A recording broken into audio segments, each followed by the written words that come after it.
కావలిలోని 36వ ward పెంకుల factory గిరిజన కాలనీలో DSP Sridhar ఆధ్వర్యంలో ఉదయం 5 గంటల ప్రాంతంలో పోలీస్ కార్డన్ తనిఖీలు నిర్వహించారు. కావలి సీఐలు ఫిరోజ్, గిరిబాబు, రాజేశ్వరరావు, పాపారావు, 10 మంది ఎస్ఐలు, 50 మంది సిబ్బందితో ప్రతి ఇంటిలో సోదాలు నిర్వహించారు. గంజాయి, సారా, ఇతర మారణాయుధాలు ఏమైనా ఉన్నాయా అని క్షుణ్ణంగా తనిఖీ చేశారు. సరైన పత్రాలు లేని 55 ద్విచక్ర వాహనాలు, 3 ఆటోలను స్వాధీనం చేసుకున్నారు.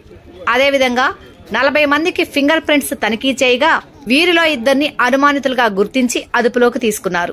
ఈ సందర్భంగా డీఎస్పీ శ్రీధర్ మాట్లాడుతూ సరైన పత్రాలు లేని వాహనాలను కలిగి ఉండటం నేరమన్నారు. ఎవరైనా కొత్త వ్యక్తులు వచ్చినా తమకు తెలియచేయాలని కోరారు. సరైన పత్రాలు లేని వాహనాలను స్టేషన్లో పెట్టడం జరుగుతుందని, వాటికి సంబంధించి సరైన పత్రాలు చూపించి తీసుకువెళ్లాలని తెలిపారు.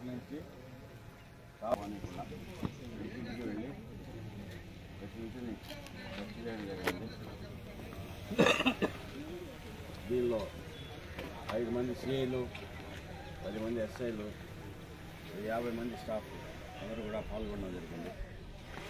ప్రతి ఇంట్లో కూడా ఏమన్నా గంజాయి లాంటి మాదక ద్రవ్యాలు ఏమైనా ఉన్నాయా, ఇల్లిసిటీ లిక్కర్ ఏమైనా ఉందా, ఏమైనా మారణాయుధాలు లాంటివి ఏమైనా ఉన్నాయా, తర్వాత వెహికల్స్ ఉన్నాయి, వెహికల్స్కి లైసెన్సులు ఉన్నాయా, దొంగ బండ్లు అవి అని మొత్తం చెక్ చేయడం జరిగింది. మాకు దాదాపుగా 4 ఆటోలు, 3 ఆటోలు, 55 2 వీలర్ బైక్స్ రికార్డ్స్ లేకుండా పట్టుకోవడం జరిగింది. ఇవన్నీ కూడా సీజ్ చేసి స్టేషన్లో పెడతాము. ఎవరైనా రికార్డు తెచ్చి చేస్తే వ్యాలిడ్గా ఉంటే వాళ్ళ వరకు ఇష్టం, మిగతా అంతా కూడా సీజ్ చేయడం జరుగుతుంది, కేసు కట్టడం జరుగుతుంది. ఫింగర్ ప్రింట్ డివైజ్కి సంబంధించి పిన్స్ దాదాపుగా 45 మెంబర్స్ని మా వాళ్ళు చెక్ చేయడం జరిగింది. ఇందులో 2 అనుమానితులను పట్టుకోవడం జరిగింది.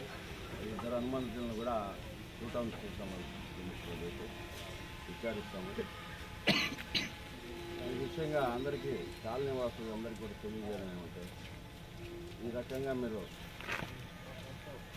వ్యాలిడ్ డాక్యుమెంట్స్ లేకుండా, లైసెన్సులు, ఆర్సీలు లేకుండా 2 వీలర్స్ పెట్టుకోవడం అవన్నీ కూడా మంచి పద్ధతి కాదు.